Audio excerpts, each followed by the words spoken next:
All right, Blizzard just released, like this hour, they released a new video showing the new limited time event coming out. So let's take a look at it and see what is coming up. Hello everyone. Today we're covering Lunar Awakening. It's a limited time event bringing big buffs to players and turning normal shrines into lunar shrines. It goes live February 6th. Okay, this is good timing because last Epoch launches the 21st, so the event will be before it and kind of hold you over. Also, Zizzarin's Path of Exile Gauntlet starts right now. So if you're watching this video, come on over to the live stream as we're trying the new Path of Exile Extreme Difficulty Hardcore Gauntlet. But that is going for the next few days. So this is good timing. It's in between those two events. Through the 20th, and can grant bonuses to player experience points, movement speed, glyph XP, and of course, rewards. Now, that's a cool horse. Hold on one second. Let's back this up for just a second. So you see this horse? This is kind of what I wish the horse promo looked like. There's currently a promo that was you give 2 subs to a Twitch channel that's streaming Diablo. You get basically, it's a plain brown horse. It's just plain brown horse with a little bit of yellow stuff on its forehead. But this one actually looks cool. I kind of wish they had swapped those around. My name is Bloodshed, and we're back with Marcus. Hey, Marcus, how you doing? Hey, Ruben, doing great. Excited to talk about Lunar Awakening. Great to have you. We also have a special guest with us today for Q&A, Christabel Ormiston, who's the Diablo 4 product manager. Welcome aboard. Yeah, thanks guys for having me.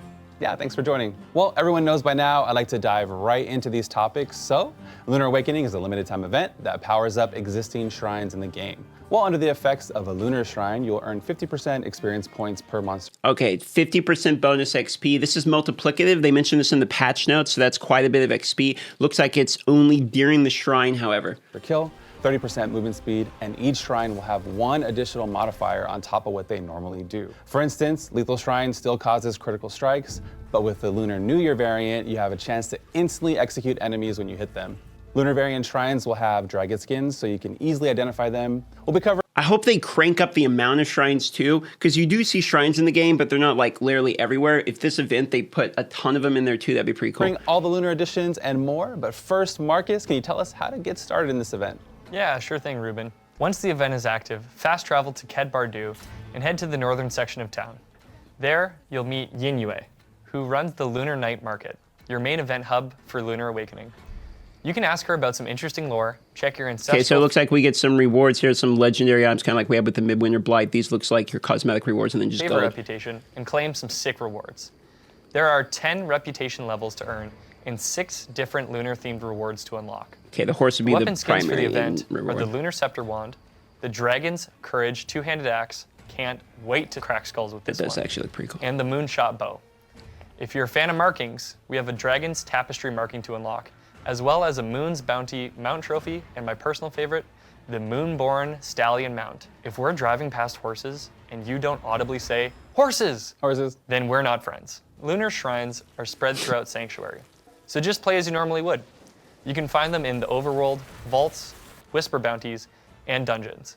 Speaking of dungeons, during the event, Nightmare Sigils have a chance to roll an Ancestor's Favor dungeon affix. Okay, so this is your sigils. You're basically your key to get in there. Going to see these. And I believe they mentioned that the vaults will have this as well, not just the sigils. I think there was a tweet about this.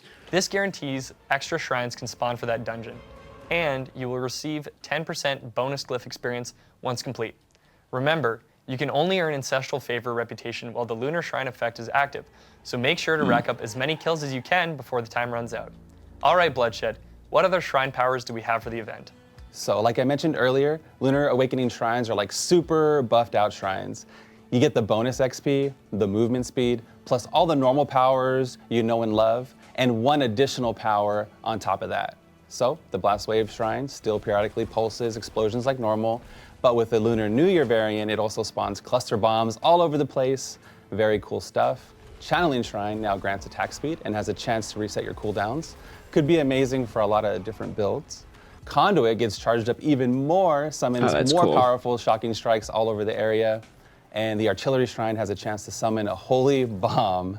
It's not looking really good for our demon buddies this season. No. Lethal Shrine gives you a chance on hit to instantly execute enemies. Not bosses, though. Not bosses. That was one of the things I was wondering. Is someone going to get a Lethal Shrine, teleport to a boss or something immediately? Powered by the Greed Shrine, it spawns a Goblin at 25 and 50 kills. Okay, that one's my favorite. You're going to get... So these are... The Greed Shrines now basically guarantee legendary kills because the Goblins guarantee legendary And drops. lastly, the Protection Shrine now reflects incoming damage for the duration. This information should get you up and running for the event. Marcus, I think it's time for Q&A. What questions do you have for our guest? Okay, Christabel, do you have any tips and tricks for us? Maybe some helpful tips for leveling our new seasonal characters during the event? Yeah, so actually before we get into the tips and tricks, I wanted to highlight that this won't just be for seasonal characters. Drumroll will also be featuring this on the Eternal Realm. So pretty exciting stuff. But yeah, to get into the tips and tricks, I think the first one would be around the Lunar Celebrant local event. So that will just consist of, a Lunar Celebrant will be under attack, and the player will be offering a helping hand to keep the celebrations going, your kind of classic Diablo monster defense stuff. If you're able to complete the mastery objective for this one, then you'll also spawn an additional bonus frenzy wave of monsters to prolong your killing spree. Okay, so there's a new event too. Master, you defeat 3 miserly spirits, unlocks Lunar Shrine, 30 seconds of bonus frenzy wave. Okay, so it's like a horde mode. More efficient to go after the local event than just doing a normal shrine. I believe this might have been mentioned, but another PSA that Lunar Affix Nightmare Dungeon sigils will offer bonus glyph XP. You love your glyph XP. And certainly guaranteed Lunar Affix Nightmare sigils are also in the reward tiers with the reputation. Okay. So we're hoping that the grind for the reputation feels self-reinforcing.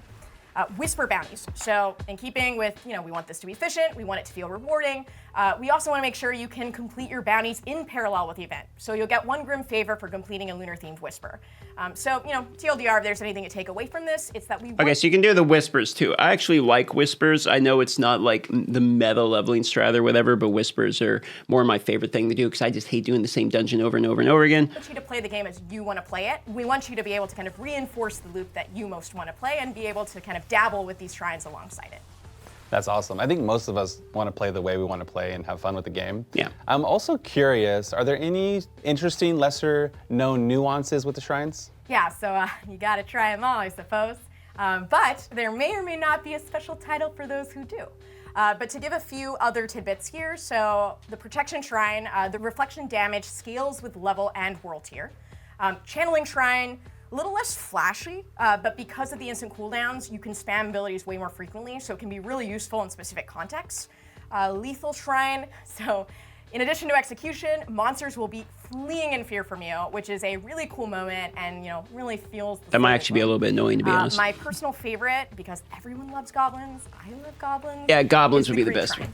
So the tricky part and the big existential debate that I'm sure every player will go through is, do I try and rack up more kills and spawn another one, or do I try to chase down that little guy before he gets away? So, leave that up to you. 30% movement or speed one-shot him. bonuses, so, you get to do all of this even more quickly and maybe even faster than I can talk. I will definitely try to slay the demons as fast as you can talk. If I'm doing that, then I'm doing something right. So personally, I'd like to wait and pop a shrine until I have a good pocket of monster density nearby. Is that something that was considered during development? Yeah, 100%. So monster density and providing players the opportunity to immediately use the shrine bonuses was a key pillar of the event. So these miserly spirits will spawn whenever you activate a lunar shrine. And that way you can actually take advantage of bonuses you receive right away. I like to hear that they're thinking about monster they're density. also a bonus part of the local event mastery objective. So again, we really want players to just have a lot of fun with this. And in my humble opinion, getting to shred a bunch of monsters really quickly is the vibe I'd be looking for, and that's the vibe we're going for. Hey, that's a good vibe to be a part of. We learned earlier that Nightmare Sigils can roll with an ancestor's favorite affix. Can you just stockpile these for after the event, similar to what we did with Midwinter Brews? Yeah, so I'm glad you brought up Midwinter Blight. So actually, Gillian's Brew was really popular for that event, and so the short answer is that even after this event has finished, the bonus glyph XP will still remain on all the crafted Nightmare Dungeon sigils. What's going to be interesting about that is with all these events, and if they roll back into the Eternal Realm and you're able to keep these things, for instance, it will be funny to see as people stockpile more and more as the different events come out over the years. Eventually, you'll be able to pop them all together and then kind of see what ends up happening. But had it. So we really just want rewards to persist as much as a possible. Huge bonus XP. We also know that if you're not playing in a It'll take a while, character at this point in the season, then this might not be as relevant for you. So, we hope you can hang on to them for when you're ready to grind out, the event, or if one of your Eternal characters wants to partake, you can do it that way as well. Yeah, that's cool. So, go ahead and stockpile from You'll miss the cosmetics, though, if you don't do it now. Thanks so much for all the feedback on Midwinter Blight. We've been, working hard to try to incorporate those, and hopefully you'll be able to enjoy the faster progression, better efficiency, and all of the fun stuff that shrines have to offer.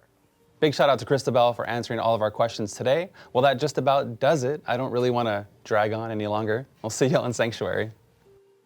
Okay, so February 6th through the 20th, basically bonus XP, faster monster kills because the shrines are going to be better, and then some cool looking cosmetics is more or less what they have to offer going into the next few days here.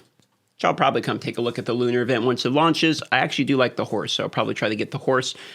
Today, however, is Zizarin's Path of Exile Hardcore Gauntlet. It's going to be miserable. Apparently, you can barely, there's like $20,000 in prizes. They expect 0 people to complete it, and it's supposed to be extremely difficult. So if you just want to watch me suffer and die over and over and over again, that is what today is, and I'll see you on the live.